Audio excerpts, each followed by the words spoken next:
మేషరాశి. ఈ రాశి వారికి రోజు ఆర్థిక పరంగా కొంత ఒత్తిడి పెరుగుతూ ఉంటుంది. ఆరోగ్యపరంగా కొంత ఇబ్బంది కలగవచ్చును. ప్రయత్నాలు మెల్లగా ఫలిస్తాయి. ఈరోజు ఉద్యోగస్తులకు తోటివారితోని కొంత ఇబ్బందికరమైన పరిస్థితి కలగవచ్చును. నెమ్మదిగా శాంతంగా ఉండండి.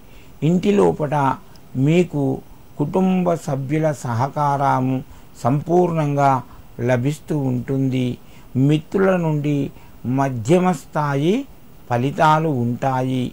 ఉద్యోగ ప్రయత్నాలు మెల్లగా ముందుకు కొనసాగుతాయి. మేషరాశి వారు ఈరోజు కార్తీక సోమవారం కాబట్టి శివునికి పంచామృతాలు సమర్పించండి. మీకు మరింత మేలు జరుగుతూ ఉంటుంది. వృషభ రాశి. ఈ రాశి వారికి ఈరోజు మధ్యమ స్థాయి ఫలితాలు ఉన్నాయి. ఊహించని ఖర్చులు పెరగవచ్చును. ఉద్యోగస్తులకు కొంత ఒత్తిడి పెరుగుతూ ఉంటుంది. కుటుంబ సభ్యుల సహకారము సంపూర్ణంగా ఉంటుంది.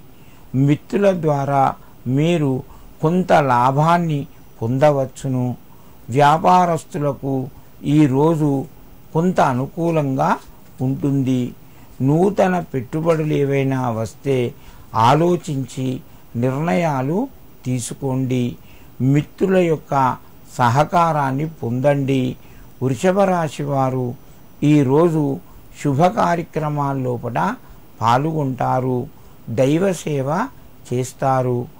వృషభ రాశి వారు ఈరోజు శివునికి ఆవు పాలు కానీ లేదా పాలు సమర్పించి నమస్కరించండి. మీకు మరింత శుభయోగం కలుగుతూ ఉంటుంది. మిథున రాశి. ఈ రాశి వారికి ఆర్థిక పరంగా కొంత కలిసి వస్తుంది. మిత్రుల సహకారాలు ఉంటాయి. బంధువుల యొక్క సహకారాలు కూడా పొందుతారు. ఖర్చులు కూడా తగ్గుతాయి. శుభవార్తను వింటారు. నిరుద్యోగుల ప్రయత్నాలు కొంత ఫలిస్తాయి. ఉద్యోగస్తులకు ఈరోజు అనుకూలంగా ఉన్నది. మిథున రాశి వారు ఈరోజు శివునికి నారికేలం కొబ్బరి నీళ్లు సమర్పించి ఆవు నెయ్యి లేదా నువ్వుల నూనెతోని పిండి దీపాన్ని శివునికి సమర్పించండి. మీకు మరింత శుభయోగం కలుగుతూ ఉంటుంది.